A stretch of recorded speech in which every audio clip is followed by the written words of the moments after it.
Sophie Barry, propriétaire de Caroli, une fabrique de pâtes fraîches située à Sainte-Anne-de-Sabrevois, envisage l'introduction de ses produits dans le secteur HRI.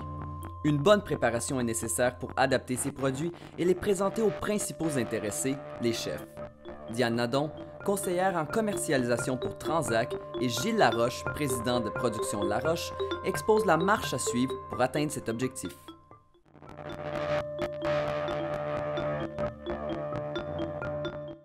Bonjour, je me nomme Sophie Barry de la compagnie Caroli. Je fabrique des pâtes et des sauces maison depuis maintenant 2 ans.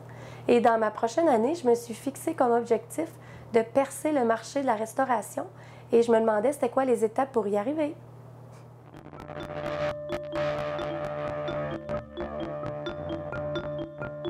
Bonjour, je suis Diane Nadon du ministère de l'Agriculture, des Pêcheries et de l'Alimentation du Québec. Je travaille pour Transformation Alimentaire Québec. Ma fonction, c'est d'assurer la commercialisation en restauration et l'hôtellerie.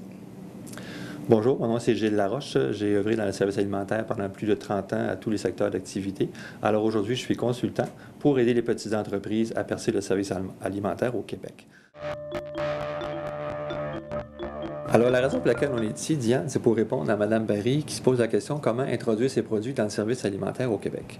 Alors, le premier conseil, la première étape à faire, c'est de connaître votre coût de revient de votre produit, c'est-à-dire combien il coûte la production, l'emballage, l'endroit, l'équipement, etc., pour pouvoir ensuite établir un prix qui va être diffusé dans le marché, qui va inclure la distribution et évidemment du profit pour vous.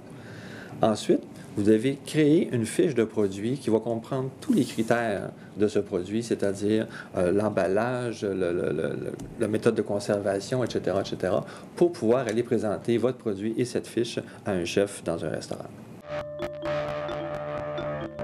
La prochaine étape, Mme Barry, ce sera d'aller rencontrer les restaurateurs et les chefs cuisiniers. Et vous ne partez pas les mains vides. Vous arrivez avec des échantillons sur rendez-vous. Vous rencontrez le chef ou le restaurateur et vous expliquez toutes les caractéristiques de votre produit. Il n'y a pas mieux que l'entreprise fabricante pour expliquer les durées de conservation, la cuisson, enfin tout ce qui a trait à la préparation de vos produits. Et il faut voir le chef cuisinier comme un partenaire. C'est lui qui deviendra une personne ressource pour évaluer toutes les qualités organo-sensorielles de votre produit, c'est-à-dire odeur, saveur, texture, mais peut-être aussi au niveau des formats ou de la nature même du produit. À la suite des conseils qui vous seront donnés par les chefs ou les restaurateurs, vous devrez peut-être adapter un petit peu vos méthodes de préparation ou du moins vos procédés. Si c'est le cas, pour ajuster le produit, il faudra repenser, Mme Barry, à réévaluer le coût de revient et le prix de vente de vos produits.